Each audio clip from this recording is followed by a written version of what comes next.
So taking the egg, we give it a tap, and we're going to crack it. Pass the egg yolk from hand to hand. Try to get rid of the skin of the yolk. That's right. Then we take it, we prick it,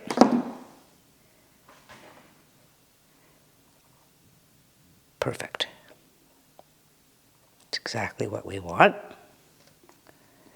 That's no good.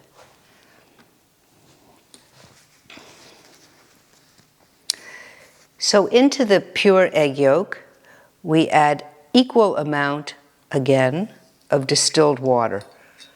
So I'd say that's about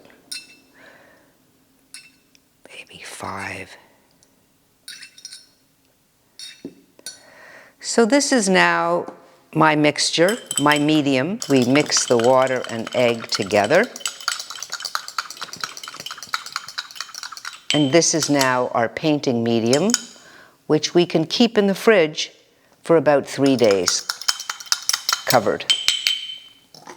So there we go, we have our mixed yolk, distilled water, rejected part of the egg that we don't use, the white of the egg, which is not useful for egg tempera.